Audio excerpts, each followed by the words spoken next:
खुश रहो, स्वस्थ रहो, सभी को एक एक मोल आशीर्वाद।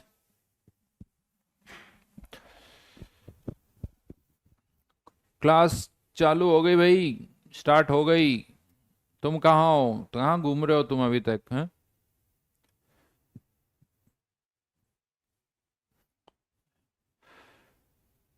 तो क्या था होमवर्क, क्या था जल्दी से बताइए।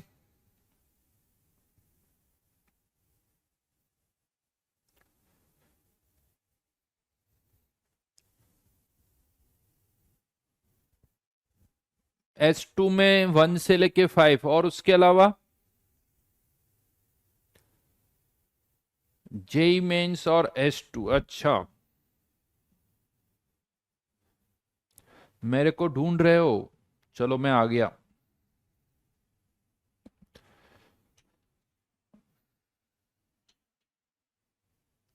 तो पहले क्या डिस्कस करें, जेई मेंस?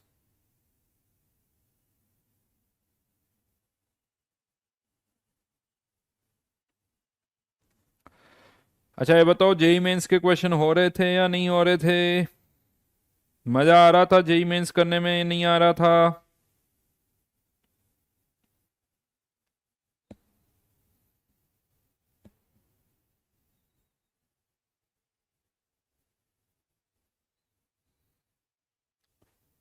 तो 1 से लेके 10 तक, जेई मेंस में 1 से लेके 10 तक कोई डाउट?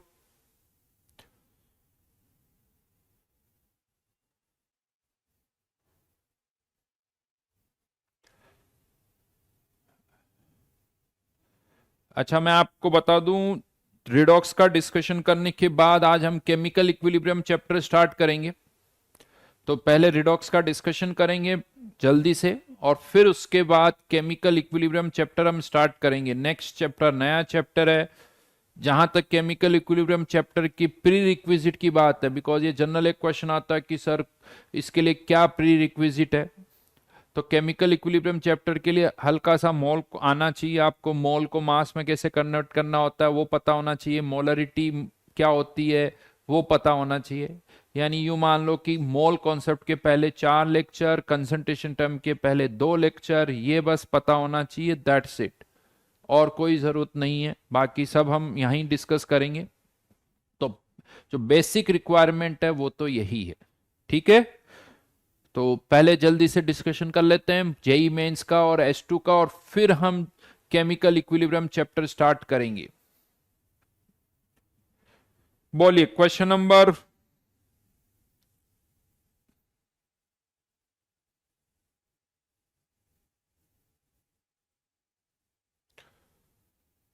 यार मुझे लग रहा है क्वेश्चन नंबर 1 में आंसर में गड़बड़ लग रही मेरे को। क्वेश्चन नंबर 1 का आंसर,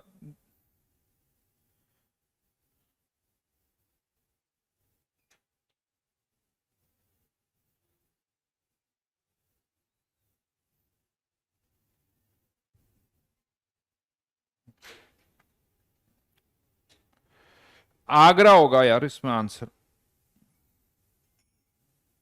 इसका आंसर आगरा है।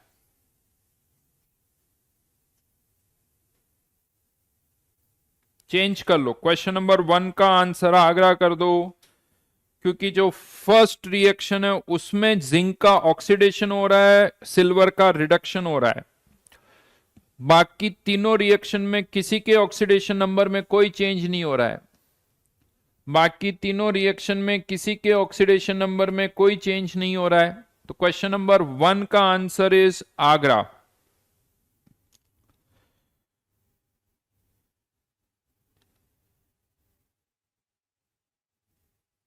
बहुत सारे आंसर गलत है, पूछते जाओ मैं बताता जाऊंगा। 1379 का आंसर रोंग है। चलो देख लेते हैं, 1379।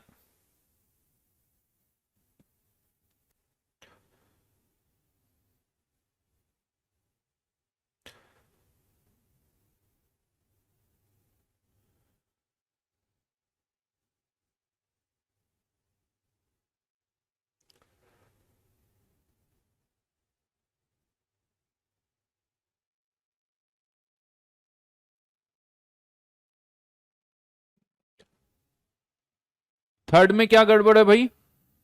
लिखवाया हुआ है मैंने थर्ड तो।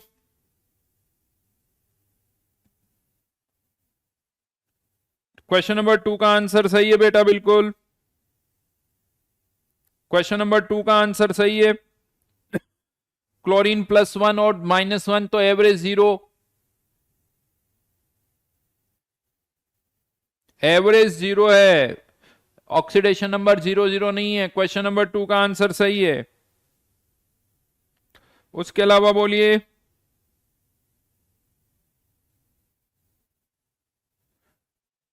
थर्ड में क्या प्रॉब्लम आ गई भाई? मैं 1 मिनट थोड़ा सा मैं देख लेता हूं और, बट मुझे लग रहा है थर्ड का आंसर भी सही लग रहा है यार।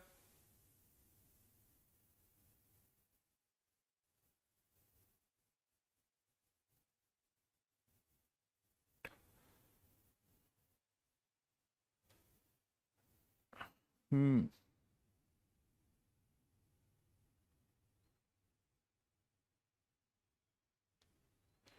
क्वेश्चन नंबर 3 एक बार देख रहा हूं मैं और।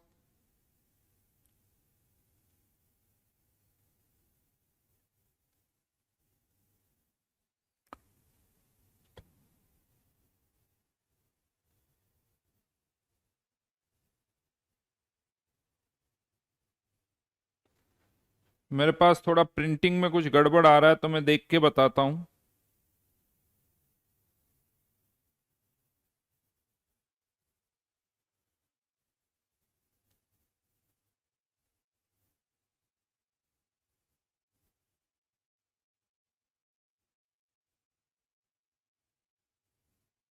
ओके,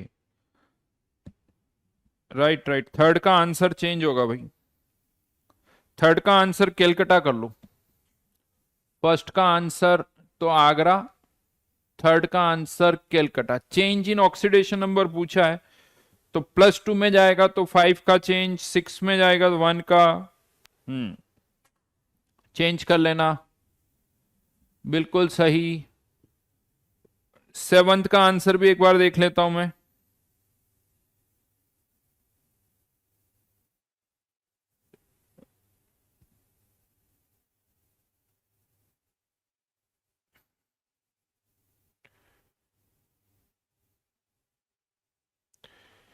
सेवंथ का आंसर बॉम्बे दे रखा है, बॉम्बे ही सही है।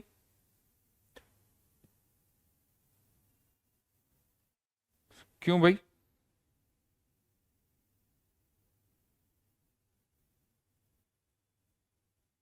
नहीं, रुको। 8 तो 16, राइट राइट राइट। सेवंथ का भी चेंज कर लो, सी। सेवंथ का भी चेंज कर लो, और नाइन्थ।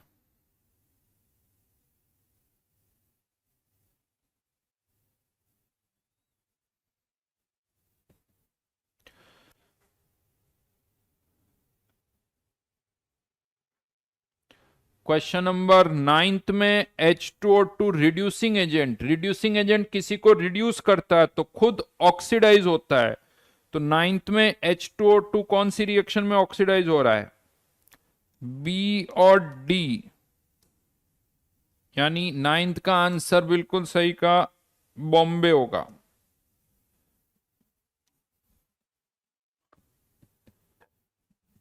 9 का आंसर बॉम्बे होगा। और किसी में करेक्शन है तो पहले वो कर लेते हैं। 1379 किसी ने लिखा भी था यार, मैं नाम नहीं पढ़ पाया, किसने लिखा था? बिल्कुल सही कह रहे हो भाई तुम। और कोई करेक्शन कमेंट दिख नहीं रहा है मुझे।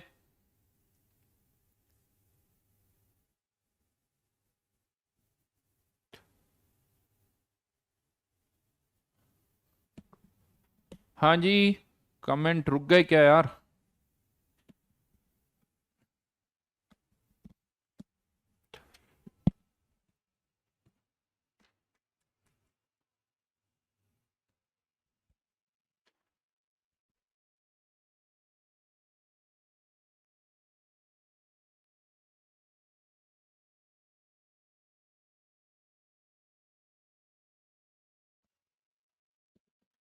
रहा करो ये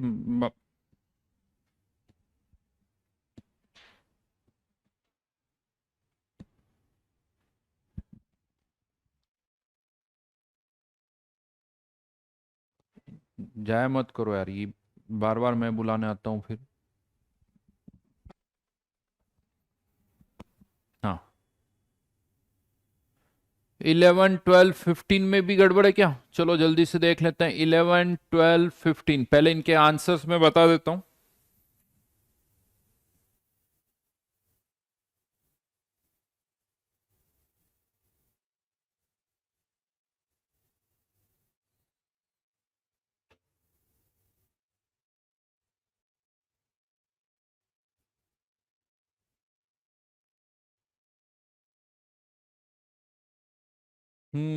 अब इसमें कितने इलेक्ट्रॉन्स इन्वॉल्व होंगे वो इस पर डिपेंड करेगा कि क्वेश्चन को बैलेंस कैसे किया है। लेकिन 5 तो नहीं, क्या दे रखा है यहाँ पर?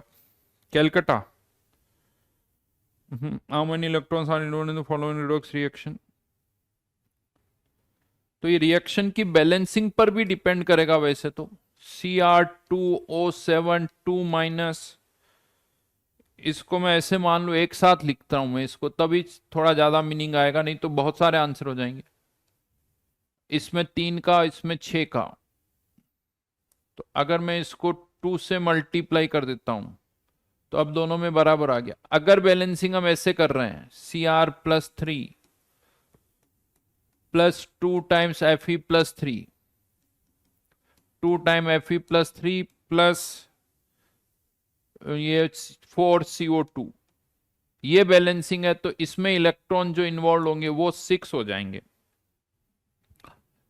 तो इसमें थोड़ा क्वेश्चन को बैलेंस करने के बाद ही पता चलेगा, क्योंकि कोई भी रिएक्शन बैलेंस है 2 से मल्टीप्लाई कर दो तो नंबर ऑफ इलेक्ट्रॉन भी बढ़ जाएंगे, 2 से डिवाइड कर दो तो कम हो जाएंगे।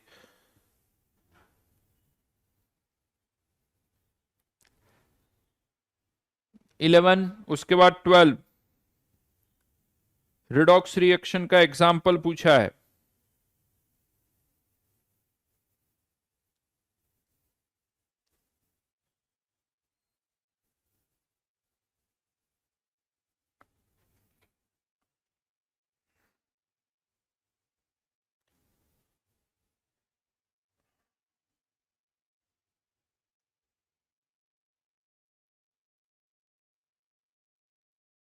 आगरा आंसर होगा, आगरा।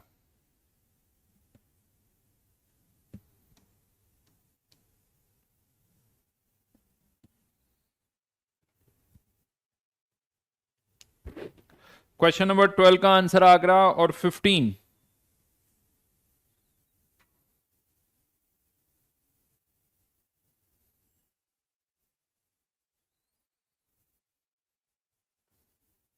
15 में आंसर में वैसे ही बोनस लिखा हुआ ना।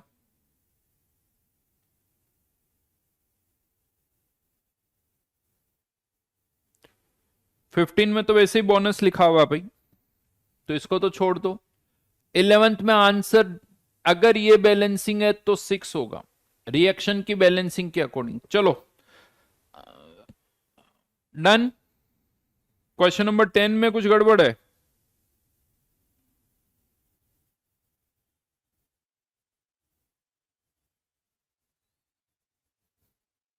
क्यों गड़बड़ है बेटा?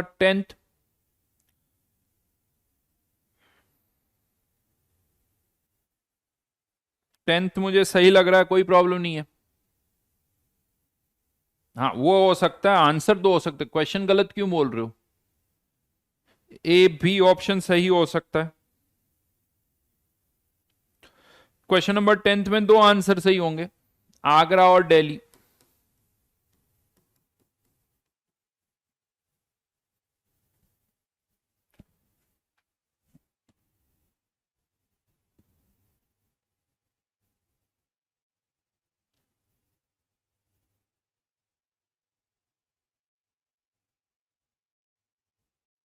ठीक है, और बोलिए।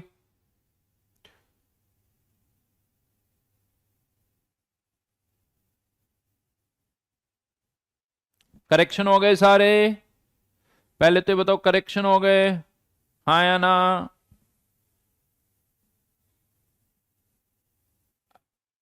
अब डिस्कशन कर रहे हैं वो डाउट्स, अब मैं डिस्कशन कर रहा हूं, ये करेक्शन नोट कर लेना।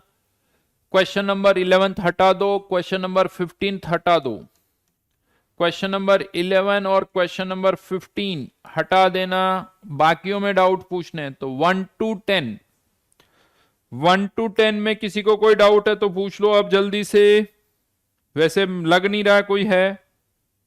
1 to 10 में किसी को कोई डाउट, 1 से लेके 10 तक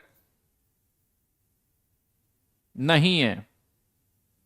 चलिए 11 से लेके 15 तक, 11 से लेके 15 तक जो बोल रहा हूं उसी में पूछना।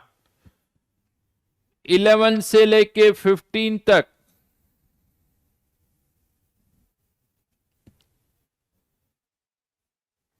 जो पूछा जा रहा है उसी की बात करो।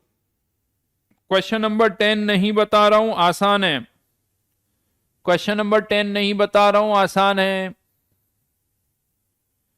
क्वेश्चन नंबर 3 भी नहीं बता रहा हूं। 3 पूछने वाले भाई लोगों माफ करो।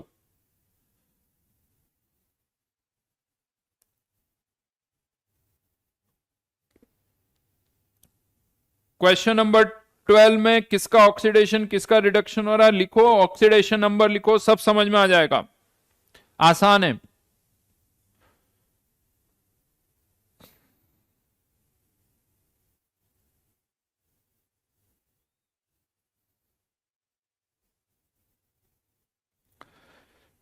क्वेश्चन नंबर 13 में KMnO4 की जब KMnO4 की ऑक्जेलिक एसिड के साथ रिएक्शन हो रही है तो CO2 बनेगा, और इस एक CO2 का जो इसके साथ कितने इलेक्ट्रॉन इन्वॉल्व है तो इसका एन फैक्टर क्या होता है, नंबर ऑफ इलेक्ट्रॉन्स इन्वॉल्व पर मॉलिक्यूल। CO2 का एन फैक्टर 1, मतलब इसके साथ एक इलेक्ट्रॉन इन्वॉल्व होगा।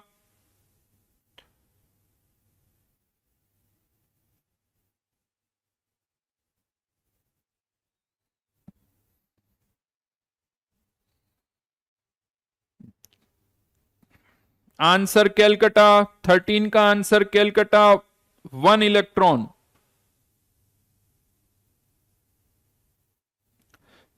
कोई पूछा सर जिनोन का ऑक्सीडेशन नंबर कैसे लिखें, बेटा फ्लोरीन का पता है ना, फ्लोरीन का ऑक्सीडेशन पता है या नहीं पता है?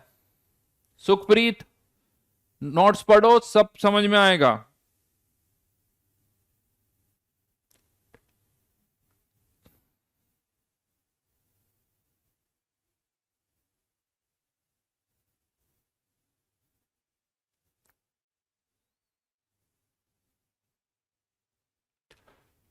फोर्टींथ नहीं बता रहा हूं, सॉल्यूशन देख लो समझ में आ जाएगा।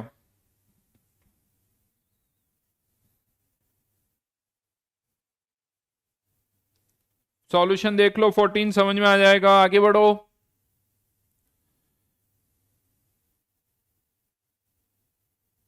फिफ्टींथ में एक्चुअली आंसर 4 ग्राम आएगा, ऑप्शन ही नहीं दे रखा इसीलिए बोनस है। क्वेश्चन नंबर 15 में आंसर एक्चुअली 4 ग्राम आएगा और वैसा कोई ऑप्शन ही नहीं दे रखा इसीलिए बोनस हो गया।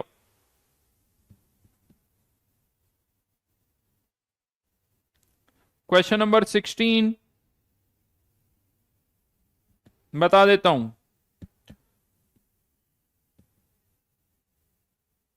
क्वेश्चन नंबर 16 में FeC2O4 इसका ऑक्सीडेशन होगा तो Fe+3+CO2, इसका एन फैक्टर 3 निकाला हुआ है हमने।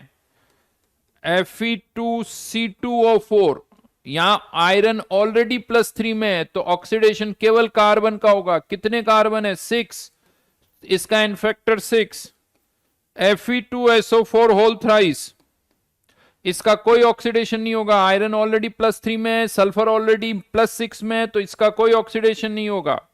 तो इन दोनों की रिएक्शन हो रही है, इसके भी 1 मोल तो इक्विवेलेंट्स ऑफ FeC2O4, इसके 1 मोल इंटू 3, इसके भी 1 mole into 6 equals to equivalents of KMnO4। KMnO4 के moles multiplied by acidic medium यानी 5, यानी आंसर 9/5। 9/5 अब जो ऑप्शंस है देखो वो बड़े दूर दूर है, तो नियरेस्ट ऑप्शन जो है वो आ जाएगा, नियरेस्ट ऑप्शन मार्क कर दो विच इज 2।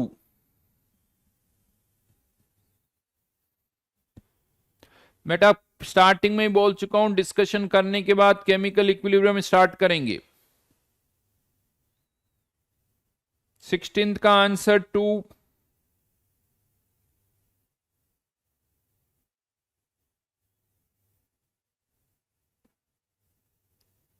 नेक्स्ट,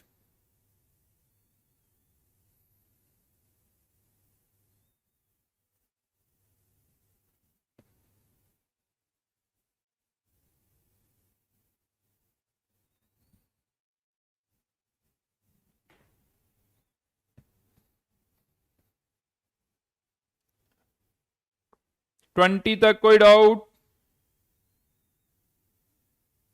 नहीं है? 19 करो बेटा, नहीं बता रहा हूं। 22 में ये सारे स्ट्रक्चर क्लास में बताए हुए हैं। 22 में सारे स्ट्रक्चर क्लास में बताए हुए हैं। H2S2O3, H2S2O6, H2S2O7। O7 में दोनों सल्फर के बीच में एक ऑक्सीजन होगी, और O8 में दोनों सल्फर के बीच में दो ऑक्सीजन होगी।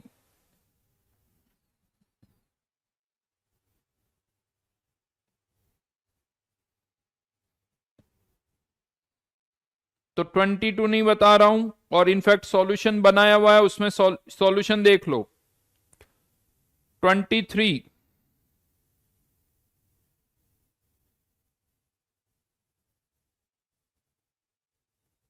किसने पूछा ये 23? पढ़ना छोड़ दो। जिसने 23 पूछा मत पढ़ो बेटा, तकलीफ मत दो अपने आप को। मोहम्मद कह रहा है कि FeC2O4 का एन फैक्टर 2 होगा। वाह बेटा मोहम्मद, क्यों अपने आप पर जुल्म कर रहे हो? आराम करो, टीवी देखो, मोबाइल पर गेम खेलो। चलो आगे बढ़ जाओ।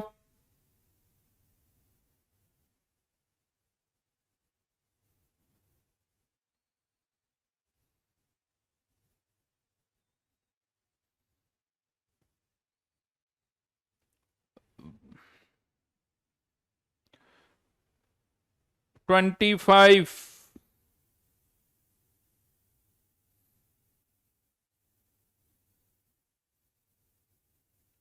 क्वेश्चन नंबर 25 में MnO2 से Cl2 प्रोड्यूस हो रही है। MnO2 के इक्विवेलेंट Cl2 के बराबर, Cl2 के इक्विवेलेंट Ki के बराबर, Ki से आयोडीन प्रोड्यूस हो रही है, तो उसके इक्विवेलेंट हाइपो के बराबर। तो क्वेश्चन नंबर 25 में डायरेक्टली बोल सकते हैं हम, क्वेश्चन नंबर 25 में equivalents of MnO2 equals to equivalents of Na2 hypo लिख दो। दोनों के इक्विवेलेंट्स बराबर कर दो। एसिडिक मीडियम है तो MnO2 से Mn+2 में जा रहा होगा। एसिडिक मीडियम है, MnO2 से Mn+2 में जा रहा होगा, तो MnO2 का एन फैक्टर 2। मान लो MnO2 के n मोल्स है, MnO2 का एन फैक्टर 2। अब उसके बाद आगे रिलेट कर लो, 60 इंटू 0.1 इंटू इसका एन फैक्टर 1, खत्म। बीच वाली रिएक्शन डिस्कस कंसिडर करने की कोई जरूरत नहीं है।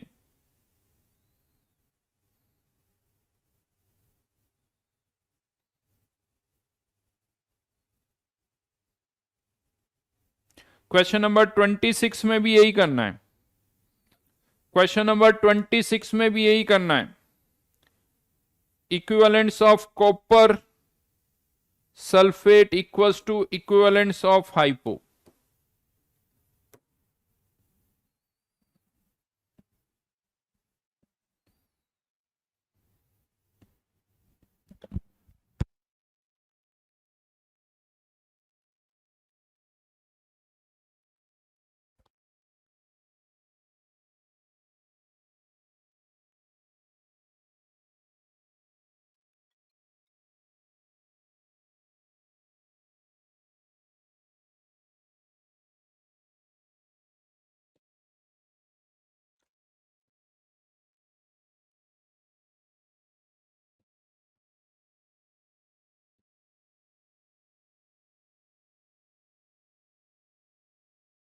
राइट।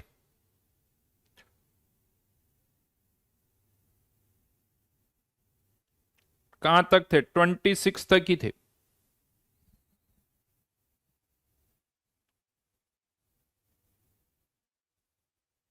Question number 18।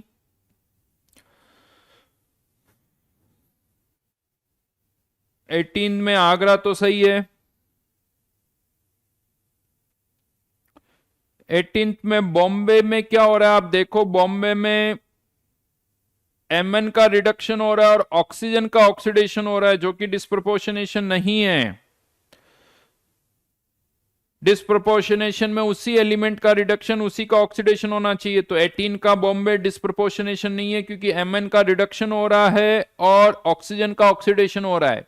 इसीलिए क्वेश्चन नंबर 18 का आंसर आगरा ही होगा। आगरा में कॉपर +1 से +2 में भी जा रहा है, कॉपर +1 से 0 में भी जा रहा है।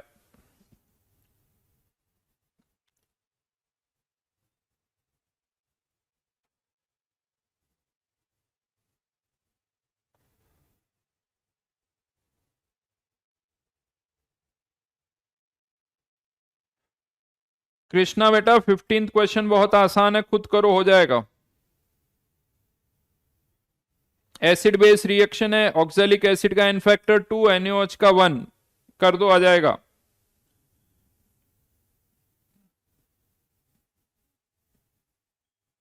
सॉल्यूशन देखो, और नहीं तो समझ में आ जाएगा उससे। चलिए, जेई मेंस कंप्लीट हो गई, दो अभी S2 बाकी है। चलो आज एक काम करते हैं, आज जेई मेंस ही करते हैं थोड़ा और। बाकी क्वेश्चन बहुत आसान है, ये करेक्शन कर लेना, ये करेक्शन कर लेना जेई मेंस में। मैं भी इनको नोट कर लेता हूं।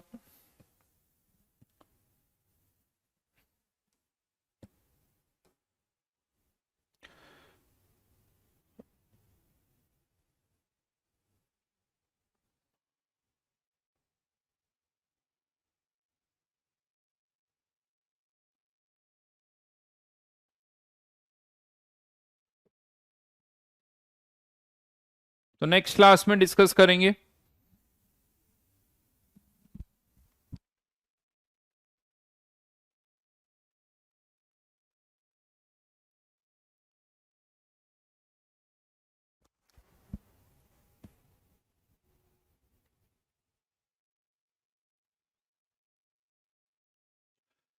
चलिए, तो हेडिंग डाल दीजिए chemical equilibrium. Next chapter start करते हैं, श्री गणेश करते हैं। केमिकल इक्विलिब्रियम, एनसीईआरटी में इक्विलिब्रियम जो है वो, उसको हमने दो पार्ट में डिवाइड कर दिया है। पुलकित का कहना है कि मेरे 23 क्वेश्चंस करेक्ट हुए हैं, तो 26 ही थे मेरे हिसाब से, जिसमें से दो को तो मैंने बोनस कर दिया, तो बचे 24। चलिए, दीपांकर पुलकित के 23 सही हुए हैं, बहुत बढ़िया।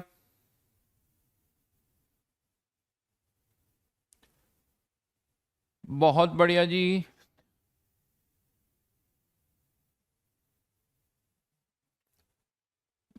चलो अब चैप्टर पर आते हैं, इधर उधर की बातें ना करो। बिहाइंड द कैमरा पिक दिखा दीजिए ना। अच्छा, पृथ्वी का कहना उसके 24 सही है, बहुत बढ़िया, वेल डन।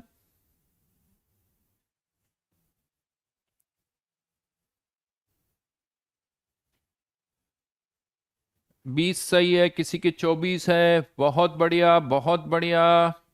दो नहीं हुए, आसान क्वेश्चन है, वो कुछ करेक्शन थे उसके कारण थोड़ा आपको अजीब सा लग रहा होगा, बाकी आसान है सब, बहुत आसान है। वो एक दो आंसर इधर उधर हो रहे हैं इसीलिए कंफ्यूजन हो रहा है, बाकी कोई टेंशन नहीं है। ये बहुत बेसिक सिंपल से क्वेश्चन है, इजीली कर सकते हो। बेटा स्टूडियो टूर और इसका टाइम नहीं है यार, देखो सीरियसली बता रहा हूं, ना तुम्हारे पास है, और सीरियसली स्टूडियो टूर और इसका टाइम हमारे पास भी नहीं है। तो ज्यादा अच्छा है कि हम केमिकल इक्विलिब्रियम करें। अब यहां पर यूं कह सकते हो कि अभी तक जो फिजिकल में हम पढ़ रहे थे ना, mole concept, gas state, atomic structure, redox, ये सब बेसिक चैप्टर्स थे। बेसिक चैप्टर जो कि हर एक चैप्टर में कहीं ना कहीं इन्वॉल्व हो जाते हैं थोड़े बहुत। तो अब हम आते हैं यूं कह दो कि एक्चुअल फिजिकल केमिस्ट्री वाले पार्ट पर। बेसिकली आप लोगों ने अगर मेरा पहला लेक्चर सुना होगा तो मैंने आपसे पूछा था कि यार फिजिकल केमिस्ट्री में हम क्या पढ़ते हैं, क्योंकि फिजिकल केमिस्ट्री, ऑर्गेनिक केमिस्ट्री और इनऑर्गेनिक केमिस्ट्री, केमिस्ट्री को हम इन 3 पार्ट में डिवाइड करते हैं। तो जब बात आती है ऑर्गेनिक केमिस्ट्री में क्या पढ़ते हैं, तो हम सीधा सीधा बोलते हैं कि कार्बन और उसके जितने भी कंपाउंड्स हैं उन सब की केमिकल रिएक्शन, उन सब की प्रॉपर्टीज हम ऑर्गेनिक केमिस्ट्री में पढ़ते हैं। इनऑर्गेनिक केमिस्ट्री में क्या पढ़ते हैं, तो अदर देन कार्बन बाकी जितने भी एलिमेंट्स हैं, बाकी पीरियोडिक टेबल के जितने भी एलिमेंट्स हैं, उन सब की केमिकल रिएक्शन, उन सब की फिजिकल प्रॉपर्टीज, वो हम इनऑर्गेनिक केमिस्ट्री में पढ़ते हैं। तो क्वेश्चन ये आता है कि भाई फिजिकल केमिस्ट्री में क्या करते हैं, क्योंकि कार्बन और उसके सारे कंपाउंड्स ऑर्गेनिक केमिस्ट्री में, अदर देन कार्बन बाकी सारे एलिमेंट्स को किस में पढ़ लेते हैं, इनऑर्गेनिक केमिस्ट्री में। तो फिर बचा क्या, फिर बचा क्या?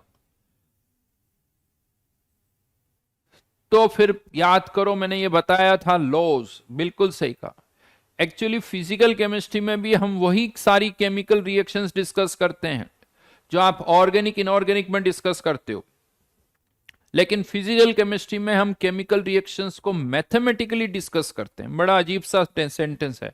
इनफैक्ट मैं बोलता भी हूं कि physical chemistry is mathematics of chemistry. ये केमिस्ट्री की मैथमेटिक्स है। कौन सी केमिकल रिएक्शन होगी नहीं होगी, जब आप ऑर्गेनिक इनऑर्गेनिक में पढ़ते हो ना, तो स्ट्रक्चर से समझते हो ये ज्यादा स्टेबल है, ये कम स्टेबल है, प्रोडक्ट बनेगा या नहीं बनेगा, वो हम स्ट्रक्चर से समझते हैं। जबकि वही चीज फिजिकल केमिस्ट्री में हम कैलकुलेशन करके बताते हैं कि कौन सा प्रोडक्ट बनेगा, कौन सा प्रोडक्ट नहीं बनेगा। उसके लिए हमारे पास फॉर्मूले होंगे, मैथमेटिकल कैलकुलेशन हम करेंगे, उससे पता चलता है कि कौन सी केमिकल रिएक्शन होगी, कौन सी केमिकल रिएक्शन नहीं होगी। तो it is basically mathematics of chemistry. हाँ, उसके लिए हम यहां पर बहुत सारे लॉज, प्रिंसिपल्स इंट्रोड्यूस करेंगे, बहुत सारे फॉर्मूले इंट्रोड्यूस करेंगे, first law of thermodynamics, second law of thermodynamics, इस तरह की बहुत सारी बातें करेंगे। तो अब जब किसी केमिकल रिएक्शन की बात आती है, तो उस केमिकल रिएक्शन से रिलेटेड 3 इंपॉर्टेंट पैरामीटर्स होते हैं। 3 इंपॉर्टेंट पैरामीटर्स होते हैं। एक केमिकल रिएक्शन जैसे ही हमारे दिमाग में आती है तो सबसे पहला क्वेश्चन दिमाग में ये आता है कि यार क्या ये केमिकल रिएक्शन होगी या नहीं होगी, क्या ये केमिकल रिएक्शन फिजिबल है, फिजिबल मतलब FEA वाला, फिजिबल है या नहीं है। तो इसका आंसर हमें मिलता है थर्मोडायनेमिक्स के चैप्टर से। थर्मोडायनेमिक्स चैप्टर से इसका आंसर पता चलेगा, वो अभी हम बाद में डिस्कस करेंगे, अभी नहीं हुआ है। तो थर्मोडायनेमिक्स हमें बताता है कि कौन सी केमिकल रिएक्शन होगी, कौन सी केमिकल रिएक्शन नहीं होगी।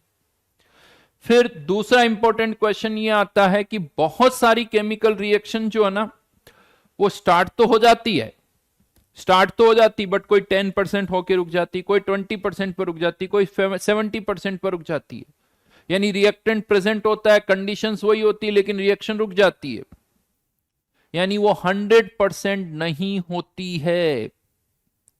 ये लगभग वैसे ही हाल है कि हम होमवर्क करने बैठते हैं, आपको भी पता है होमवर्क कभी कितना पूरा होता है, कभी 10%, कभी 20%, कभी 30%। टाइम होता है लेकिन होमवर्क पूरा नहीं होता, नहीं, उसके भी कुछ कारण होते ही हैं, आप सबको पता ही है। तो वही चीज यहां पर भी होता है, केमिकल रिएक्शन स्टार्ट तो होती है लेकिन रुक जाती है। तो हम ये कहते हैं कि कौन सी केमिकल रिएक्शन कितनी होगी, 10% होगी, 50% होगी, 90% होगी, मतलब उसका अल्फा कितना होगा, अल्फा कितना होगा, उसे हम कहते हैं एक्सटेंट ऑफ रिएक्शन कितनी होगी, वो हम इस चैप्टर में डिस्कस करेंगे। वो इस चैप्टर में डिस्कस करेंगे कि किसी केमिकल, कोई केमिकल रिएक्शन कितनी होगी, उसका अल्फा कितना होगा, उसका एक्सटेंट कितना होगा, वो हम इस चैप्टर में डिस्कस करने वाले हैं। और उसके बाद एक और चैप्टर आएगा कि मान लो कोई रिएक्शन 10% हो रही है, कोई 30% हो रही है, कोई 90% हो रही है, उसमें कितना टाइम लगेगा, टाइम कितना लगेगा, वो हमें बताता है केमिकल काइनेटिक्स। यानी ये 3 इंपॉर्टेंट चैप्टर है केमिस्ट्री में, थर्मोडायनेमिक्स, काइनेटिक्स और केमिकल इक्विलिब्रियम। थर्मोडायनेमिक्स ये बताता है कि कौन सी रिएक्शन होगी, कौन सी रिएक्शन नहीं होगी। काइनेटिक्स ये बताता है कि उसमें कितना टाइम लगेगा, 10% में कितना टाइम लगेगा, 20% में कितना टाइम लगेगा, 30% में कितना टाइम लगेगा। और केमिकल इक्विलिब्रियम हमें ये बताता है कि वो रिएक्शन होगी कितनी, 10% होगी, 30% होगी, यानी कितनी होगी, कितना रिएक्टेंट प्रोडक्ट में कन्वर्ट होगा, ये हमें केमिकल इक्विलिब्रियम से पता चलता है। Got it? तो बेसिकली अगर चैप्टर का हम ऑब्जेक्टिव देखें तो लिखे यहां पर, this chapter deals with extent of reaction. Extent का मतलब समझ में आया? एक्सटेंट मतलब अल्फा भी बोल सकते हो कि रिएक्शन 10% होगी, 20% होगी, यील्ड भी बोल सकते हो, बिल्कुल सही कहा। परसेंटेज यील्ड भी बोल सकते हो, परसेंटेज यील्ड भी बोल सकते हो। तो extent of reaction and factors affecting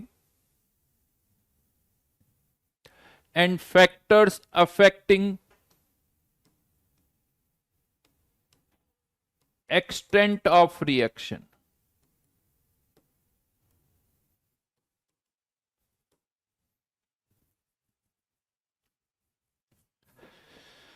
right तो ये इस चैप्टर में मेनली हम डिस्कस करेंगे। लेकिन अब चैप्टर को अब स्टार्ट करना है तो थोड़ा सा पहले क्लासिफिकेशन वाला पार्ट आता है। कुछ केमिकल रिएक्शंस को हम कैटेगराइज करेंगे। तो लिखिए यहां पर, depending upon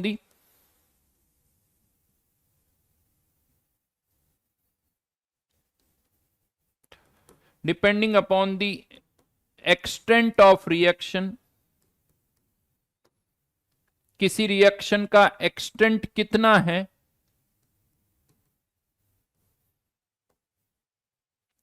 a chemical reaction can be categorized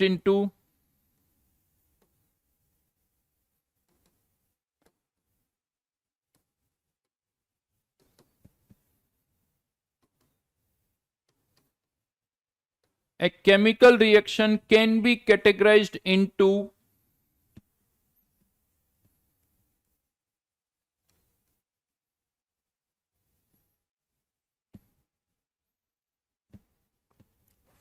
तीन कैटेगरीज में हम इसको डिवाइड करने वाले हैं। तीन कैटेगरीज में हम इसको डिवाइड करने वाले हैं, फर्स्ट, सेकंड और थर्ड। पहली कैटेगरी, रिएक्शन जिनका एक्सटेंट ऑलमोस्ट 100% है। अगर मैं अल्फा की बात करूं तो अल्फा अगर एक्सटेंट 100% है तो इसको हम ऐसे भी लिखते हैं कि अल्फा इसका कितना हो गया, 1। अल्फा कितना हो गया, 1। सेकंड, जिनका एक्सटेंट ऑलमोस्ट 0% है, 0 यानी रिएक्शन हो ही नहीं रही है, मतलब एक तरह से अल्फा ऑलमोस्ट क्या हो गया, 0। और थर्ड, जिनका अल्फा 0 से तो ज्यादा, यानी एक्सटेंट जो है वो 0 से 100 के बीच में है, 0 से ज्यादा और 100% से कम, मतलब अल्फा 0 से ज्यादा 1 से कम। Percentage with respect to alpha होता है, परसेंटेज विथ रिस्पेक्ट टू 100 होता है, अल्फा विथ रिस्पेक्ट टू 1 होता है। बेटा इतनी देर से, अब किसी ने, मुझे पता था कोई ना कोई ये जरूर पूछेगा एक्सटेंट क्या है, और इतनी देर से वही एक्सटेंट वर्ड बार बार बोल रहा हूं, लेकिन क्या करूं। तुम्हारे को 10 क्वेश्चन करने थे होमवर्क में, तुमने 3 क्वेश्चन किए, तो तुम्हारा एक्सटेंट कितना हुआ, 30% या 0.3।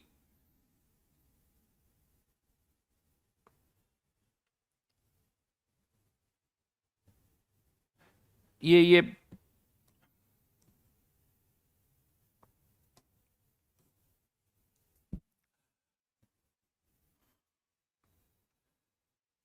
राइट। तो 3 कैटेगरीज में हमने केमिकल रिएक्शंस को डिवाइड, रिएक्शन जिनका अल्फा ऑलमोस्ट 100% हो, मतलब इनमें क्या होता है कि जो रिएक्टेंट है ये कह सकते हो कि ऑलमोस्ट पूरा प्रोडक्ट में कन्वर्ट हो जाता है, ऑलमोस्ट पूरा प्रोडक्ट में कन्वर्ट हो जाता है, जबकि यहां पर यूं कह सकते हो कि रिएक्शन बिल बहुत कम प्रोडक्ट में कन्वर्ट हो रही है, ये रिएक्शन बहुत कम प्रोडक्ट में कन्वर्ट हो रही है, रिएक्टेंट की बहुत कम अमाउंट प्रोडक्ट में कन्वर्ट हो रही है। और यहां पर हम कह रहे हैं कि रिएक्टेंट जो है कुछ प्रोडक्ट में कन्वर्ट हो रहा है, यानी यहां पर हम कह सकते हैं कि रिएक्टेंट ऑलमोस्ट जीरो, पूरा का पूरा लगभग किसमें कन्वर्ट हो गया, प्रोडक्ट में। यहां पर प्रोडक्ट बहुत कम बन रहा है, मतलब रिएक्टेंट ही है। नॉर्मली हम क्या करते हैं कि ये रिएक्शन तो हो ही नहीं रही है, ऐसा लगता है कि ये तो हो ही नहीं रही है, क्योंकि रिएक्टेंट इतना कम प्रोडक्ट में कन्वर्ट हो रहा है कि आप उसे ऑब्जर्व ही नहीं कर पाते, आप उसे ऑब्जर्व ही नहीं कर पाते हो। तो ऐसी रिएक्शन जिनका एक्सटेंट ऑलमोस्ट जीरो है, राइट, देन इवन यहां पर इस चीज को मैं थोड़ा ग्राफिकली समझाता हूं, इस चीज को अब थोड़ा ग्राफिकली समझा रहा हूं। इसको ऐसे समझना, अगर मैं यहां पर एक कर्व प्लॉट करता हूं बिटवीन कंसंट्रेशन वर्सेस टाइम, तो यहां पर हम क्या देख रहे हैं कि रिएक्टेंट ऑलमोस्ट प्रोडक्ट में कन्वर्ट हो रहा है। तो रिएक्टेंट की कंसंट्रेशन जो है वो धीरे धीरे धीरे जीरो हो जाएगी। ये थोड़ा दिखाने के लिए मैंने ऊपर उठाया है ताकि दिखे आपको। धीरे धीरे फाइनली रिएक्टेंट की कंसंट्रेशन ऑलमोस्ट जीरो हो जाएगी। ये किसकी कंसंट्रेशन का कर्व है, रिएक्टेंट का। और प्रोडक्ट की कंसंट्रेशन क्या होगी, बढ़ती जाएगी और धीरे धीरे ये भी इसके बराबर आ जाएगी। मान लो रिएक्टेंट की कंसंट्रेशन, क्योंकि इनके स्टोइकियोमेट्रिक कोएफिशिएंट 1 और 1 है, तो अगर इसका 1 मोल है तो फाइनली इसका भी 1 मोल बन जाएगा। तो ये अगर 1 है तो ये भी फाइनली 1 हो जाएगा। ये यहां पर कर्व कुछ इस तरह से आएगा। लेकिन अगर हम इसकी बात करें तो यहां पर हम क्या देख रहे हैं कि रिएक्टेंट बहुत कम प्रोडक्ट में कन्वर्ट हो रहा है, बहुत कम प्रोडक्ट में कन्वर्ट हो रहा है। तो रिएक्टेंट की कंसंट्रेशन यूं कह दो जो है वही रहेगी, थोड़ी सी कम हुई है। प्रोडक्ट की कंसंट्रेशन कह सकते हो थोड़ी सी बढ़ी है, बिल्कुल बहुत थोड़ी सी। ये इतना इसलिए बना रहा हूं ताकि हमें दिख जाए। समटाइम्स ऐसा हो सकता है कि ऑब्जर्व ही नहीं कर पा रहे हैं, यानी ऑलमोस्ट क्या है, जीरो। जबकि थर्ड वाले केस में क्या होगा, रिएक्टेंट की कंसंट्रेशन भी अच्छी खासी चेंज होगी। इसमें कर्व अलग अलग तरह से हो सकते हैं। ऐसा भी हो सकता है थर्ड वाले केस में कि रिएक्टेंट की कंसंट्रेशन जो है वो कम होके कुछ इतनी हो जाए, प्रोडक्ट की कंसंट्रेशन बढ़ के इतनी हो जाए। और ऐसा भी हो सकता है कि हां, जब कंसंट्रेशन कांस्टेंट हो जाए, तो हो सकता है कि रिएक्टेंट की कंसंट्रेशन कम हो, प्रोडक्ट की कंसंट्रेशन उससे ज्यादा हो।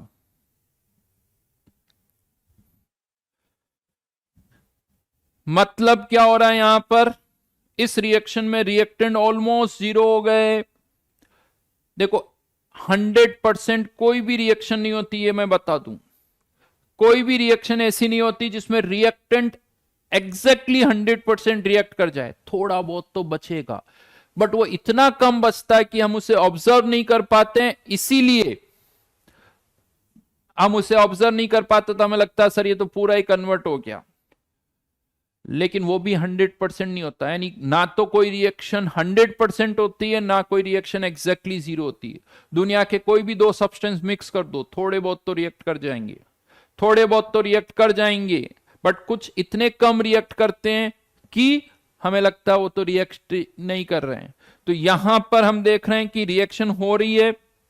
फाइनली एक टाइम आएगा जब रिएक्टेंट और प्रोडक्ट की कंसंट्रेशन जो है वो यूं कह दो ये बहुत कम हो जाएगी, जो भी चेंज होना था हो गया।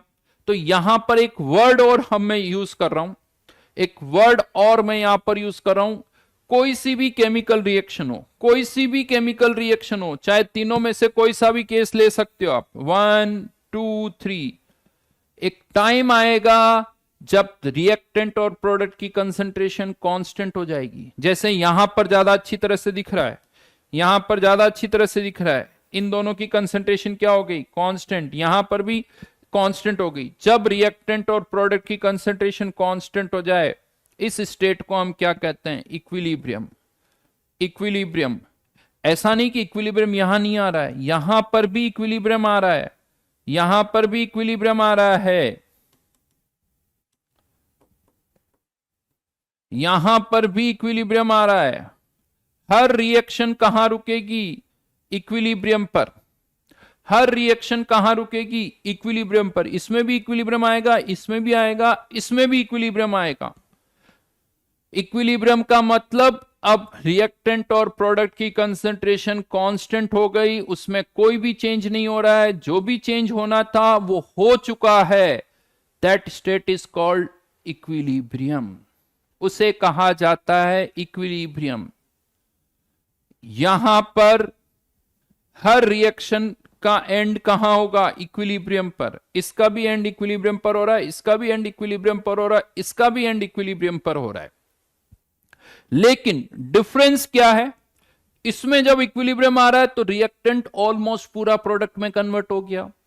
इसमें जब इक्विलिब्रियम आ रहा है तो रिएक्टेंट बहुत कम प्रोडक्ट में कन्वर्ट हो रहा है। इसमें जब इक्विलिब्रियम आ रहा है तो रिएक्टेंट थोड़ा बहुत प्रोडक्ट में कन्वर्ट हुआ, रिएक्टेंट भी है प्रोडक्ट भी है, दोनों कंपेरेबल है, दोनों कंपेरेबल है। समथिंग लाइक दिस, आप ये कह सकते हो कि रिएक्टेंट भी प्रेजेंट है, प्रोडक्ट भी। हाँ, हो सकता है रिएक्टेंट की कंसंट्रेशन प्रोडक्ट से ज्यादा हो, प्रोडक्ट की कंसंट्रेशन रिएक्टेंट से ज्यादा हो, ऐसा हो सकता है, राइट। तो जब कंसंट्रेशन कांस्टेंट हो जाए उस स्टेट को हम क्या कहते हैं, स्टेट ऑफ इक्विलिब्रियम। तो यहां पर अब इस इक्विलिब्रियम से रिलेटेड कुछ पॉइंट्स है जो मैं आपको यहां बताने जा रहा हूं। तो लिखें यहां पर characteristics of equilibrium state, characteristics of equilibrium state. And characteristic क्या इक्विलिब्रियम का, एट इक्विलिब्रियम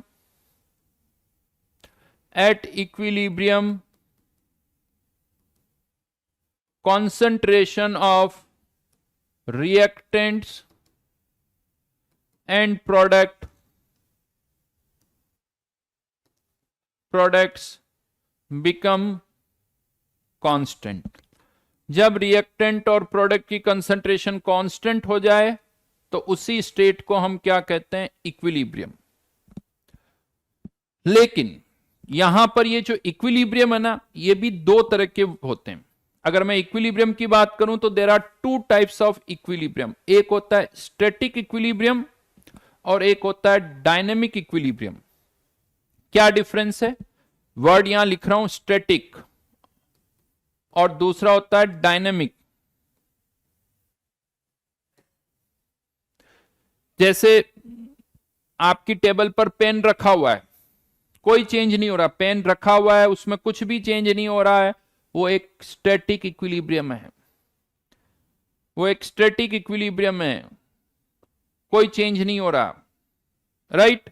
लेकिन डायनेमिक इक्विलिब्रियम क्या होता है समझते हैं। जैसे आप एक ट्रेडमिल देखा हुआ है, एक्सरसाइज करते हैं, ट्रेडमिल पर आप चल रहे हो, कंटिन्यूसली हम दौड़ते रहते हैं, चलते रहते हैं, लेकिन हम वहीं खड़े रहते हैं, वो एक तरह का क्या है, डायनेमिक इक्विलिब्रियम। वो एक तरह का क्या है, डायनेमिक इक्विलिब्रियम है। समझ में आई बात। तो static equilibrium, dynamic equilibrium. Dynamic equilibrium में क्या होता है, चेंज तो कर रहे हैं लेकिन नेट चेंज जीरो होता है। डायनेमिक इक्विलिब्रियम में नेट चेंज जीरो होता है, तो उसे कहा जाता है डायनेमिक इक्विलिब्रियम। तो यहां पर ये जो इक्विलिब्रियम है, केमिकल इक्विलिब्रियम में जो इक्विलिब्रियम आता है, केमिकल रिएक्शन में जो इक्विलिब्रियम आता है, वो एक डायनेमिक इक्विलिब्रियम होता है। It is a dynamic equilibrium. कैसे समझते हैं इस चीज को, डायनेमिक क्यों कहा हमने? जैसे ये कोई केमिकल रिएक्शन है, ए कन्वर्टिंग इनटू बी, ए कन्वर्टिंग इनटू बी, और हमने देखा कि इसके 5 मोल लिए थे, उसमें से 2 रिएक्ट कर गए, इसके 2 मोल बने, 2 मोल इसके बने, इनिशियली 0 था तो इसके कितने मोल बचे? 3 मोल। और अब हम देख रहे हैं कि कोई रिएक्शन नहीं हो रही, कोई रिएक्शन नहीं हो रही, यानी इसके 3 मोल, इसके 2 मोल, कंसंट्रेशन कांस्टेंट, अमाउंट कांस्टेंट, मतलब सिस्टम किस स्टेट में आ गया? इक्विलिब्रियम पे। लेकिन जब हम इसको माइक्रोस्कोपिकली देखते हैं, माइक्रोस्कोपिकली देखते हैं, तो हम अभी भी देख रहे हैं कि ए से बी भी बन रहा है, ए से बी अभी भी बन रहा है, लेकिन साइमल्टेनियसली बी भी वापस किस में आ रहा है? ए में आ रहा है। यानी ए से बी और बी से, जितना 1 मिनट में ए से बी बन रहा है, उतना ही 1 मिनट में वापस बी से ए भी बन रहा है। इसीलिए ना तो ए की अमाउंट चेंज हो रही है, ना बी की अमाउंट चेंज हो रही है, ना तो ए की अमाउंट चेंज हो रही है, ना बी की अमाउंट चेंज हो रही है। इसीलिए हमें ऐसा लगता है कि ए और बी की कंसंट्रेशन कांस्टेंट हो गई, और ऐसे कांस्टेंट ही दिखेगी, ऐसे आपको नहीं समझ में आएगा कि रिएक्शन हो रही है। वो तो माइक्रोस्कोपिकली देखना पड़ेगा, माइक्रोस्कोपिकली, बहुत अच्छे माइक्रोस्कोप से, तब जाके शायद कहीं हमें पता चल पाए कि रिएक्शन हो रही है या नहीं हो रही। ऐसे दिखेगा नहीं, ये एटम्स बहुत छोटे होते हैं। इसको मैं ऐसे समझाऊं आप लोगों को, इसको मैं ऐसे समझाऊं कि एक कंटेनर है, ये 2 कंटेनर है, यहां पर सेम गैस है, नाइट्रोजन भरी हुई है, नाइट्रोजन भरी हुई है, यहां पर भी नाइट्रोजन का प्रेशर, यहां पर भी 1 एटमॉस्फेयर, यहां पर भी 1 एटमॉस्फेयर। क्या आप ये दोनों का प्रेशर 1 एटमॉस्फेयर है, दोनों कनेक्टेड है, तो क्या ऐसा होगा थोड़ी देर के बाद यहां का प्रेशर 1 से कम हो जाएगा, यहां का 1 से ज्यादा हो जाएगा? ऐसा तो नहीं होगा। यहां का भी 1 रहेगा, यहां का भी 1 रहेगा, आज भी 1 रहेगा, कल भी 1, परसों भी 1, प्रेशर में कोई चेंज नहीं होगा।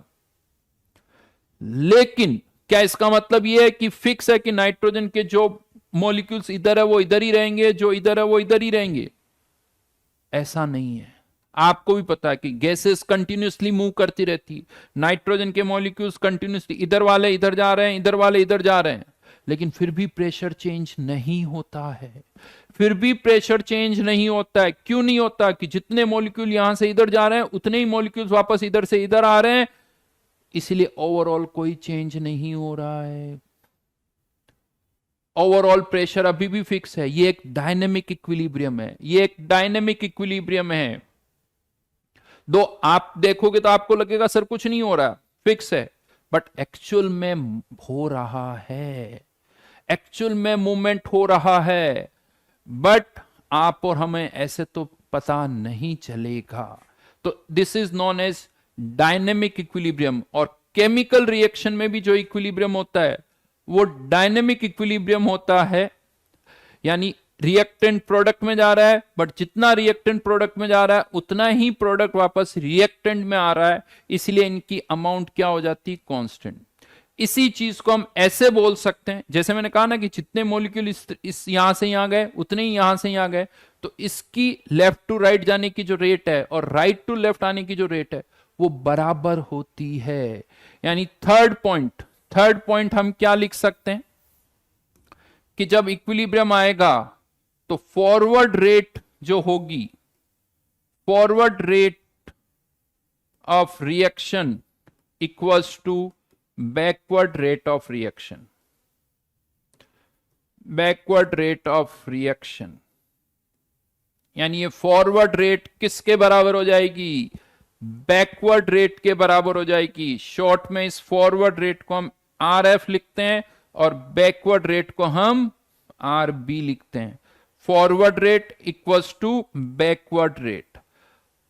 जबकि पेन टेबल पर रखा हुआ है वो भी इक्विलिब्रियम है, लेकिन वहां पर कोई फॉरवर्ड और बैकवर्ड रेट नहीं है, वो स्टैटिक इक्विलिब्रियम है। एक टेबल पर ग्लास रखी हुई है, स्टैटिक इक्विलिब्रियम है। वहां कोई फॉरवर्ड और बैकवर्ड रेट नहीं है, लेकिन यहां है। तो केमिकल इक्विलिब्रियम में जो इक्विलिब्रियम आता है वो एक डायनेमिक इक्विलिब्रियम होता है। डायनेमिक इक्विलिब्रियम का मतलब चेंज तो अभी भी हो रहा है, लेकिन नेट चेंज जीरो आता है। जितना ए बी में गया उतना ही बी ए में आया। अब यहां पर मैं एक चीज बता दूं, बहुतों को ऐसा लगता है कि सर आपने एरो तो ऐसे बनाया हुआ है, ए कन्वर्टिंग इनटू बी। ये बहुत बड़ा कंफ्यूजन है। बहुत बड़ा कंफ्यूजन क्या है वो मैं बता दूं। बहुतों को ऐसा लगता है कि अगर मैंने एरो ऐसे बनाया हुआ है तो इसका मतलब ए से केवल बी बन रहा है। देखो ऐसा कुछ नहीं है, इस एरो से डिसाइड नहीं होता है। हर केमिकल रिएक्शन में ए से बी बनता है और बी से ए भी बनता है। हर केमिकल रिएक्शन में रिएक्टेंट प्रोडक्ट में कन्वर्ट होता है, प्रोडक्ट वापस रिएक्टेंट में कन्वर्ट होता है। लेकिन किसी में रिएक्टेंट की प्रोडक्ट में कन्वर्ट होने की टेंडेंसी ज्यादा होती है, किसी में प्रोडक्ट की रिएक्टेंट में कन्वर्ट होने की टेंडेंसी ज्यादा होती है। बट कोई भी ऐसी रिएक्शन नहीं है जिसमें ए बी में कन्वर्ट हो और बी ए में ना हो। हाँ, किसी में कम टेंडेंसी, किसी में ज्यादा टेंडेंसी। तो यहां पर आप एरो ऐसे बनाओ या एरो ऐसे बनाओ या एरो ऐसे बनाओ या हैशटैग बनाओ या इक्वलिटी वाला साइन बनाओ, कुछ भी करो, या ऐसे बनाओ, कुछ भी कर सकते हो, कुछ भी कर सकते हो। क्योंकि बहुतों के दिमाग में क्या है कि नहीं सर एरो ऐसे बना रखा तो मतलब ए से बी बन रहा, बी से नहीं बन रहा। भैया ये नहीं है, ये गलत है। अगर किसी ने पढ़ा हुआ है तो वो गलत पढ़ा हुआ है, वो गलत पढ़ा हुआ है। एरो हम कोई सा भी बनाए, बस हाँ ये है किसी में टेंडेंसी ज्यादा, किसी में टेंडेंसी कम, ये जरूर हो सकती है। तो इस एरो को से कोई लेना देना नहीं है। एरो बस ये बता रहा है कि एक रिएक्टेंट है, दूसरा प्रोडक्ट है। ये रिएक्टेंट, ये प्रोडक्ट, ये रिएक्टेंट, ये प्रोडक्ट। बीच में तुम कौन सा साइन लगाते हो वो तुम्हारे ऊपर डिपेंड करता है, वो आपके ऊपर डिपेंड करता है। वो मुझे पता है क्या पढ़ाते हैं, 9th में क्या पढ़ाते हैं, 10th में क्या पढ़ाते हैं, 11th में क्या पढ़ाते हैं। स्कूल में जो करना हो स्कूल में करो, बाकी मैं आपको जनरल बता रहा हूं कि गलत मतलब नहीं निकालो। हर रिएक्शन में ए से बी बनता है, बी से ए बनता है। फिर से बोल रहा हूं, हर रिएक्शन में ए से बी बनता है, बी से ए बनता है। एक चीज और बता देता हूं यहीं पर, एक और चीज बता रहा हूं। शायद हो सकता है आप में से जब पहली बार किसी और आप लोगों ने ये चैप्टर पढ़ा हो, तो मैंने यहां पर लिखा हुआ depending upon the extent of reaction a chemical reaction can be categorise into. NCERT उठाओगे तब भी यही लाइनें मिलेगी। लेकिन हो सकता है आप में से कुछ ने ये चीज ऐसे नहीं पढ़ी हो, दो वर्ड्स और पढ़े होंगे जो मैंने अभी तक बोले भी नहीं है। प्रकाश कह रहा है sir please give us example जिसमें दोनों हो रहे हो। बेटा प्रकाश तुम ऐसा एग्जांपल लो जिसमें दोनों नहीं हो रहे हैं। दुनिया में का कोई सा भी एग्जांपल उठा लेना उसमें दोनों ही होते हैं। थोड़ा तो सोचा करो बोलने से पहले, क्या पूछ रहे हो। मैं कह रहा हूं हर जगह ऐसा होता है सर, कोई सा एग्जाम्पल हो। हर एग्जाम्पल में ऐसा होता है, हर केमिकल रिएक्शन में ऐसा होता है। तुम एग्जाम्पल लो जहां ऐसा नहीं होता है। समझ में आई बात।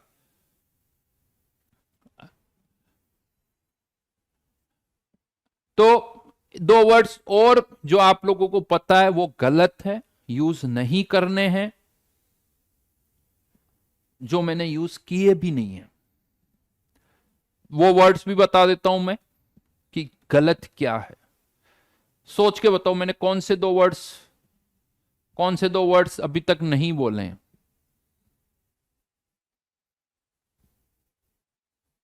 बताओ। हाँ, विष्णु ने लिख दिया है, विष्णु ने लिखा है, बिल्कुल सही। और किसने लिखा। देव ने भी लिखा है। तनिष्क ने भी लिखा है, समर्थ ने भी लिखा है, यस, आदित्य ने भी लिखा है। रिवर्सिबल एंड इरिवर्सिबल रिएक्शन, ये दो वर्ड्स जो कि अब एनसीईआरटी में भी नहीं है, मैं आप लोगों को बता दूं 11th की एनसीईआरटी में ये वर्ड्स नहीं हैं। बहुत सारी जनता क्या बोलती, रिवर्सिबल रिएक्शन जिसमें ए से बी बनता है लेकिन बी से ए भी बनता है वो तो रिवर्सिबल, और जिसमें केवल ए से बी बनता है वो इरिवर्सिबल। तो मैं आप लोगों के लिए जानकारी के लिए बता दूं, हर रिएक्शन में ए से बी बनता है और बी से ए बनता है। हर रिएक्शन में ए से बी बनता है, बी से ए बनता है। तो उस लॉजिक से अगर मैं ये वर्ड्स यूज करूं तो हर रिएक्शन रिवर्सिबल है, लेकिन मुझे ये वर्ड्स यूज करने ही नहीं हैं।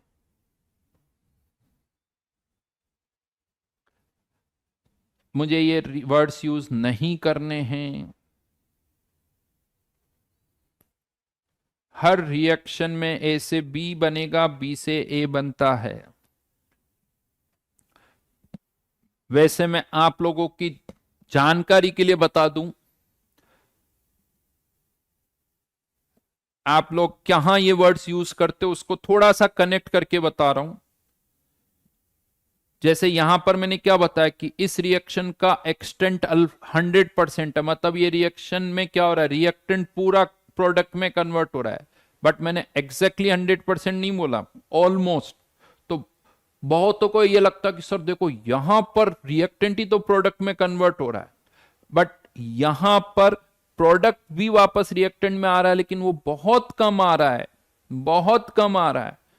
बट बहुतों को ऐसा लगता कि देखो सर यहां पर रिएक्टेंट प्रोडक्ट में कन्वर्ट हो रहा है केवल, क्योंकि वो रिवर्स में भी आ रहा है लेकिन वो बहुत कम आ रहा है और वो हमें पता ही नहीं चलता।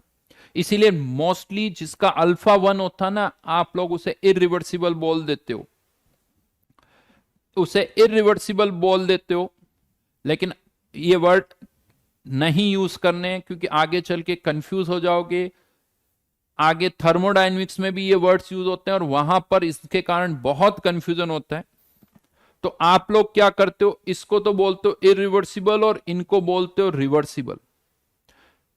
ये आप लॉजिक यूज करते हो, इसके लिए बोलते हो जहां अल्फा 0 से 1 के बीच में और रिवर्सिबल, जहां अल्फा ऑलमोस्ट 1 वो इरिवर्सिबल बोलते हो। ये वर्ड्स आप यूज करते हो। बट अब हम ये वर्ड्स यहां पर यूज नहीं करेंगे। बात समझ में आ गई? Yes, all chemical reactions are reversible, आप ये वर्ड यूज कर सकते हो, कोई टेंशन नहीं है। All chemical reactions are reversible. ये अल्फा डिग्री ऑफ डिसोसिएशन वाला ही बोल सकते हो बेटा, मतलब वही है, केमिकल रिएक्शन कितनी हो रही है, परसेंटेज यील्ड कितना है, वही है ये। अल्फा मतलब एक्सटेंट, यहां लिखा हुआ है तो समझ में आ रहा ना, इसी के साथ लिखा हुआ है कि रिएक्शन कितने परसेंट हो रही है। इतने सारे एग्जांपल ले चुका हूं मैं।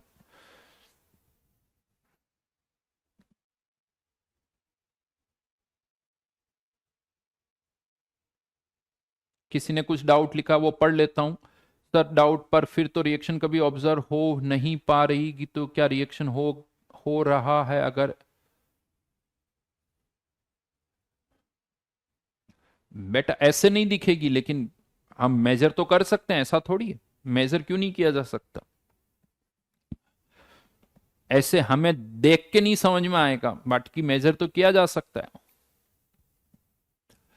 हमें कैसे पता चलेगा कि ये हम हम क्या बोलते हैं? आपको कैसे पता लगा कि हम क्या बोलते हैं? बेटा मुझे सब पता है, मुझे सब पता है। तुम्हारे मम्मी पापा भी बोलते होंगे ना, नहीं बोलते हैं? हमें सब पता है।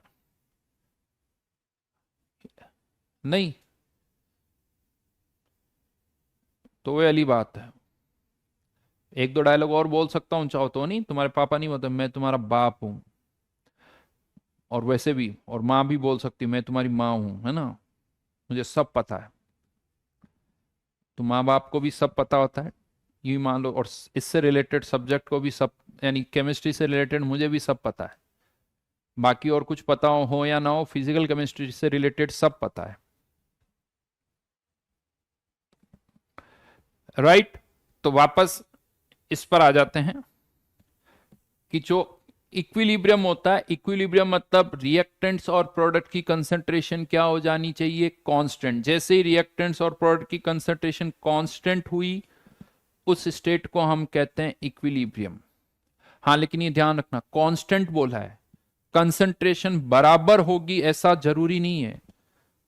रिएक्टेंट और प्रोडक्ट की कंसंट्रेशन बराबर होगी ये जरूरी नहीं है। क्या होनी चाहिए? कांस्टेंट। उसको हम क्या बोलते हैं? इक्विलिब्रियम। बट इक्विलिब्रियम पर फॉरवर्ड रेट किसके बराबर होती है? Backward rate. Concentration reactant product की बराबर नहीं होती है, लेकिन रेट बराबर होती है।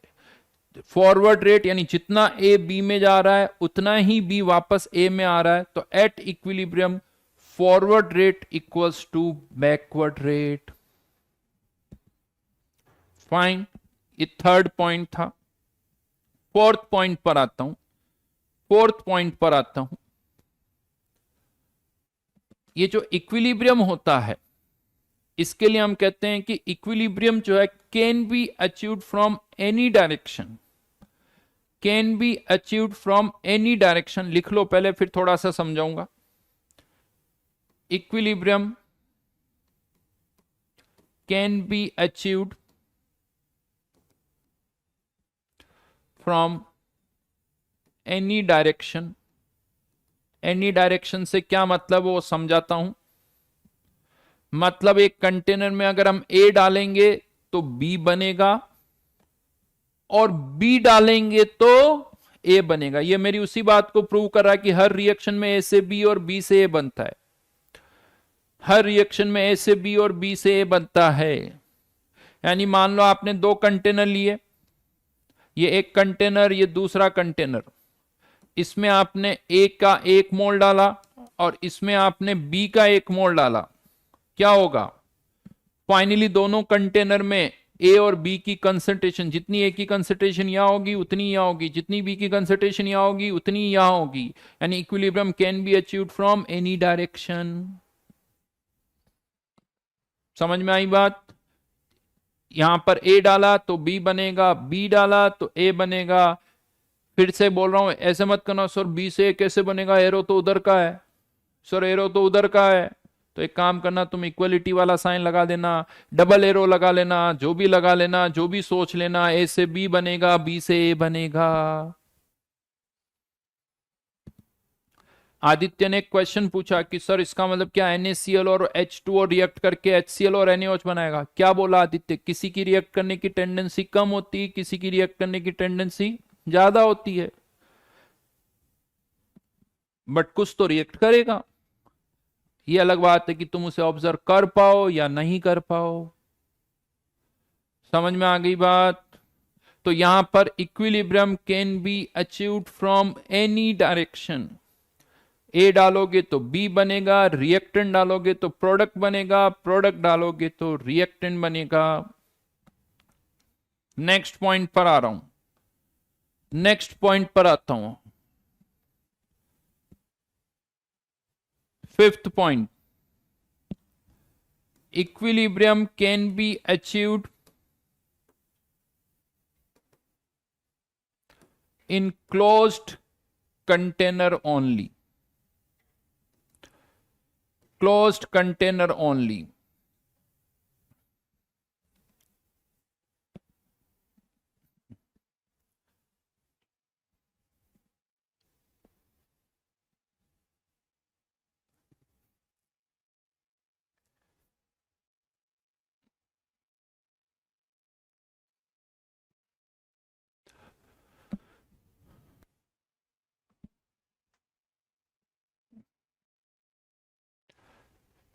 बहुत सारे डाउट्स।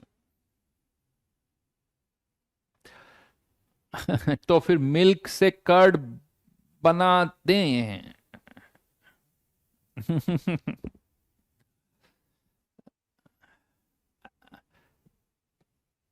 अच्छा ये बताओ,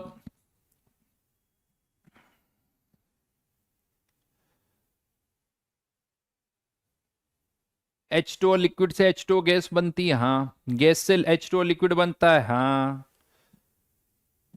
बनता है।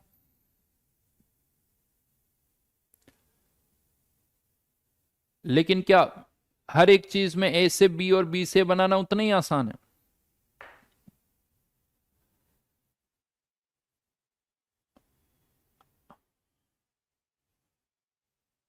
कोई चीज आसान है, कोई चीज मुश्किल है बेटा।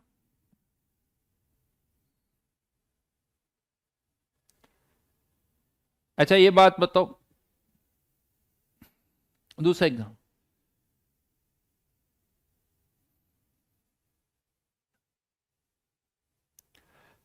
हर चीज में दोनों ऑप्शन हो सकते हैं। हाँ, ये जो तुम लिख रहे हो ना, कोई कोई सर बताओ पनीर से दूध, मिल्क से पनीर और पनीर से मिल्क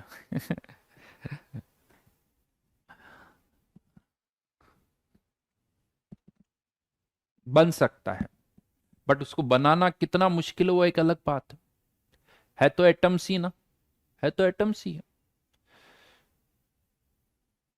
ऐसे तो एक टाइम था ना, आज के 200 साल पहले किसी को लगता था कि मैं उड़ सकता हूं क्या? नहीं उड़ सकता।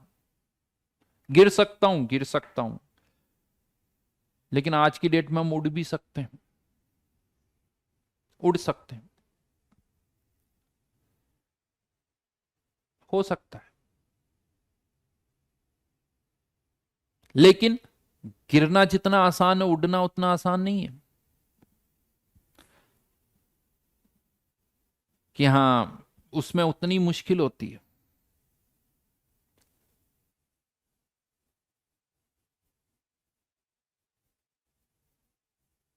राइट।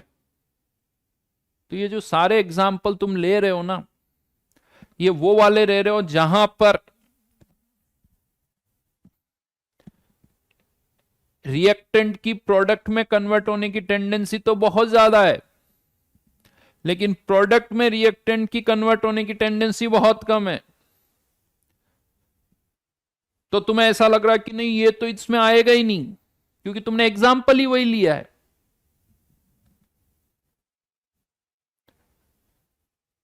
तुमने एग्जाम्पल ही वही लिया है, क्योंकि उसमें रिएक्टेंट की प्रोडक्ट में कन्वर्ट होने की टेंडेंसी बहुत ज्यादा है, प्रोडक्ट की रिएक्टेंट में बहुत कम है। तो तुम्हें ऐसा लग रहा है कि नहीं सर ये तो होता ही नहीं है, क्यों? क्योंकि उसकी टेंडेंसी कम है। तुम ऐसे एग्जाम्पल लो जहां टेंडेंसी कम नहीं हो, तब तुम्हें बात समझ में आएगी।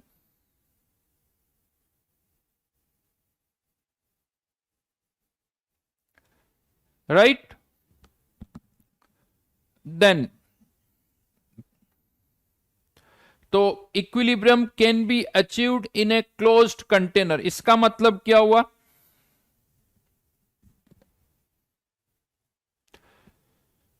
इस लाइन का मतलब क्या है कि अगर आप किसी ओपन कंटेनर में कोई केमिकल रिएक्शन करवा रहे हो, तो एट इक्विलिब्रियम हमने क्या लिखा था? कंसंट्रेशन कांस्टेंट होनी चाहिए, कंसंट्रेशन कांस्टेंट होनी चाहिए। लेकिन अगर ओपन कंटेनर है तो यूं कह दो कि गैसेस तो एक्सपेंड होती रहेगी, कोई लिमिट नहीं है, गैसेस एक्सपेंड होती रहेगी, उसके मोल्स दूर दूर जाते रहेंगे। तो मोल्स अगर दूर दूर जाते जाएंगे तो कंसंट्रेशन क्या होती है? N upon V. और ओपन कंटेनर है तो वॉल्यूम की कोई लिमिट ही नहीं होगी, वॉल्यूम की कोई लिमिट ही नहीं होगी, तो वॉल्यूम चेंज होता जाएगा, कंसंट्रेशन कभी कांस्टेंट नहीं होगी, तो इक्विलिब्रियम कभी नहीं आएगा। हाँ, यहां पर किसी को लग सकता है सर मान लो गैसेस नहीं सॉलिड या लिक्विड हुए तो आप लोगों की जानकारी के लिए बता दूं, लिक्विड भी धीरे धीरे थोड़ा वेपराइज होता है। एक ग्लास में पानी रख दो, खुला छोड़ दो, 5 दिन बाद पानी नहीं मिलेगा, वो भी धीरे धीरे वेपराइज हो जाएगा, उसकी अमाउंट भी चेंज हो जाएगी। इवन सॉलिड भी वेपराइज होता है। कुछ नॉन एग्जाम्पल्स बता दूं आपको, नेफ्थलीन अच्छा खासा वेपराइज होता है। हाँ, कुछ और सॉलिड लोगे तो वो बहुत कम वेपराइज होते हैं, लेकिन होते सब है। अब यहां फिर प्रॉब्लम आएगी तुम्हें, जैसे ही मैं बोलूंगा और सर यस, जैसे लिक्विड का वेपर प्रेशर होता है, सॉलिड का भी होता है, लेकिन सॉलिड का वेपर प्रेशर बहुत कम होता है। तुम्हें क्या पता, तुम्हें दुनिया केवल जो दिख रही है बस उसी से मतलब है, बट दुनिया उसके आगे भी बहुत कुछ है जो अभी तुम्हें पढ़ना है। लेकिन प्रॉब्लम क्या है, तुम्हें लगता है बस जो तुमने पढ़ा है वो सही है। बहुतों को लगता है, सबको नहीं, कि बस जो हमने सोच रखा, जो हमने समझ रखा, बस वही सही है। और वो क्या होता है, एक रेजिस्टेंस टू चेंज, अरे सर ने ऐसे कैसे बोल दिया, ऐसे कैसे बोल दिया।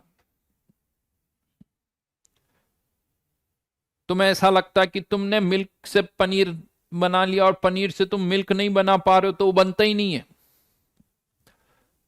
तुम नहीं कर पा रहे हो तो वो नहीं बनता है।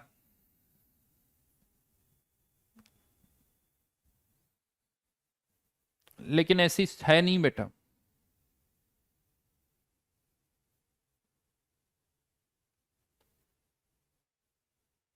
तो यहां पर चाहे सॉलिड हो, चाहे लिक्विड हो, चाहे गैस हो, सब इक्विलिब्रियम तभी आए, सब वेपराइज होते हैं धीरे धीरे धीरे धीरे। तो इक्विलिब्रियम तभी आएगा जब कंटेनर क्लोज्ड होना चाहिए। कंटेनर क्या होना चाहिए? क्लोज्ड होना चाहिए।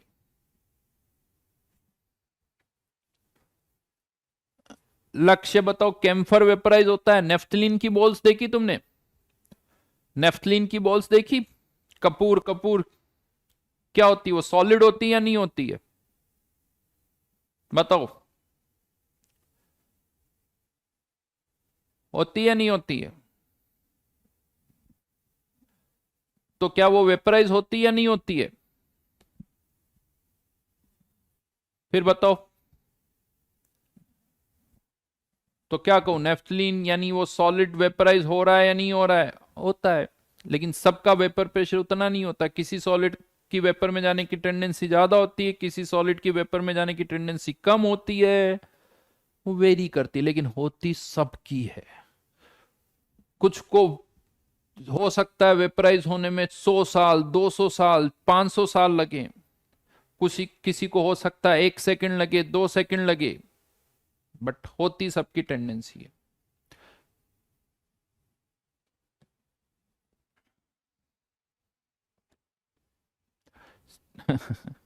चलो। तो अब बात ये आती है कि हर एक रिएक्शन जो है कहां आके एंड होगी? इक्विलिब्रियम पर।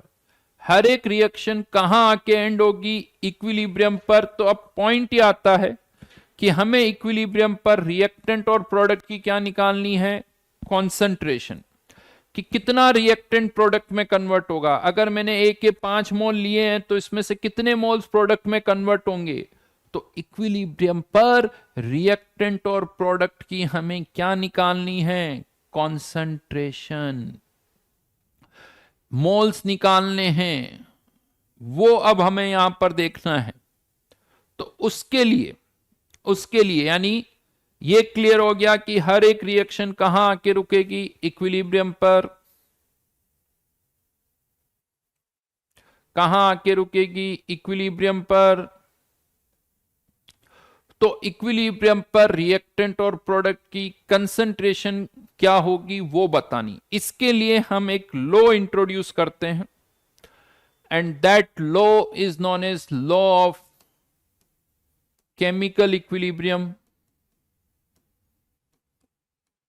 या जिसे लॉ ऑफ मास एक्शन भी बोला जाता है। Law of mass action.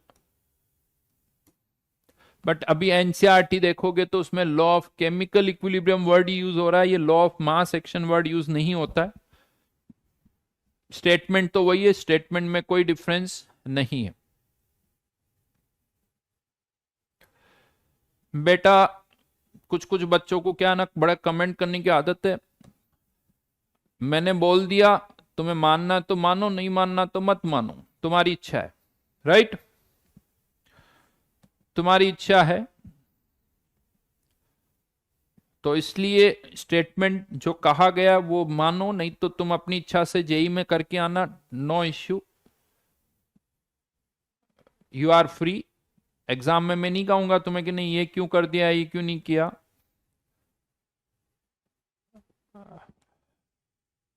तो अपनी इच्छा से जो भी कर सकते हो वो करो। बट यहां कमेंट करने से कोई फायदा नहीं है।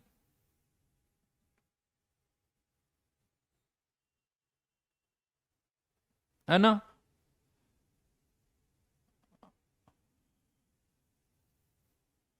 वो एक कहावत सुनी होगी आप लोगों ने, नहीं?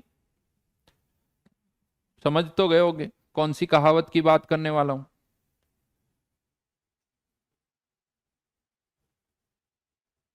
सोचो सोचो। बस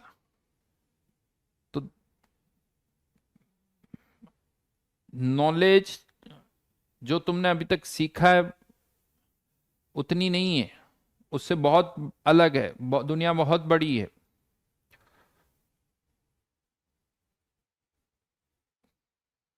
लातों की भूत बातों से नहीं, ये कोई नहीं है। हाँ, कुछ कुछ ने लिखा है, बट एक और भी है, सही से लिख रहे हो।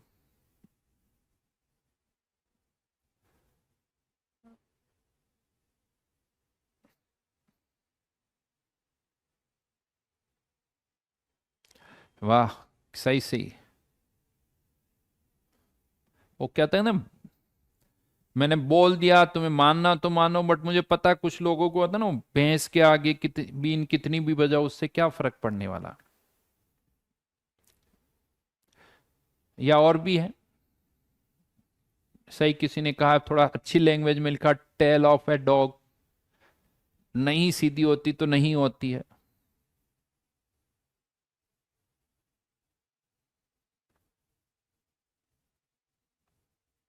तो इसलिए जब मैं एक चीज बोल चुका हूं तो बस वो मानो। और एक डायलॉग मैं बोलता हूं वो थोड़ा सा याद रखो, अच्छी बातें, अच्छे लोग, अच्छी किताबें, अच्छी बुक्स, मतलब वो बड़ी मुश्किल से समझ में आती है,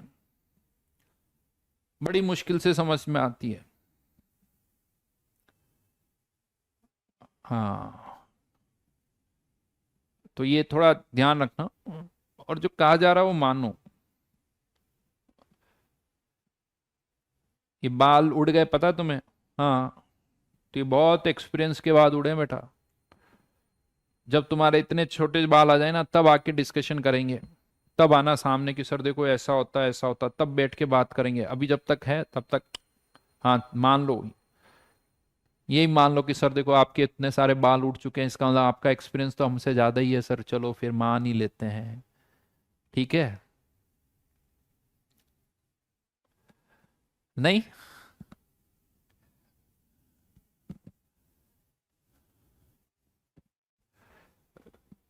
एक्चुअली ये वाला पार्ट अब नेक्स्ट क्लास में ही स्टार्ट करेंगे हम, क्योंकि बहुत कम टाइम बचा हुआ है। तो ये लॉ ऑफ केमिकल इक्विलिब्रियम क्या होता है वो नेक्स्ट टाइम स्टार्ट करेंगे। और थोड़ा सा, चलिए होमवर्क की बात करते हैं। हाँ, कोई कह रहा है कि सर फिर भी तो गड़बड़ हो जाएगी, जब आप हमारे थोड़े, कह रहा है कि सर हमारे जब थोड़े बाल उड़ेंगे तो आपके तो सारे उड़ जाएंगे, और फिर कहोगे कि सर जब सारे बाल उड़ेंगे तब आना। ये बात तो है। फिर मैं ये बोलूंगा, देख तुम्हारे सारे नहीं उड़े, मेरे सारे बाल उड़ गए, तो जब सारे बाल उड़े तब आना तुम मेरे पास। अभी एनसीईआरटी नहीं पढ़नी, थोड़ा वेट करो, जब मैं कहूंगा तब पढ़ना।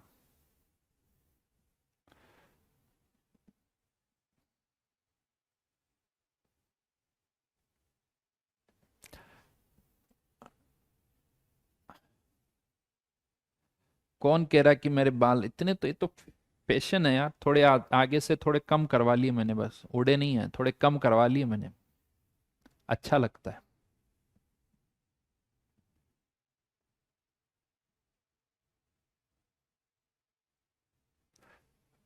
हम्म। रिडॉक्स की एनसीईआरटी नहीं पढ़नी है आप लोगों को, रिडॉक्स की एनसीईआरटी नहीं पढ़नी अभी, ठीक है? अच्छा, होमवर्क दे देता हूं पहले मैं। तो जेई मेंस हो चुकी है, जेई मेंस हमारी हो चुकी है, राइट? तो S2 के पहले 5 क्वेश्चन का होमवर्क दे रखा है मैंने अभी भी, जो आज डिस्कस नहीं कर पाए थे हम। जेई एडवांस में से कुछ क्वेश्चन दे देता हूं मैं। एक काम करना, जेई एडवांस में पीछे से, रिवर्स में से, लास्ट 8 क्वेश्चंस,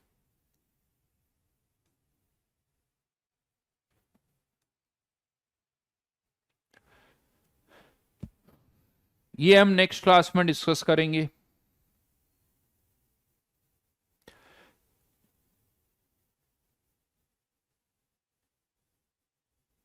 ठीक है, डन हो जाएगा ये सारा। तो नेक्स्ट क्लास में ये होमवर्क डिस्कस करेंगे और केमिकल इक्विलिब्रियम में लॉ ऑफ मास एक्शन पढ़ेंगे। चलिए बाय बाय।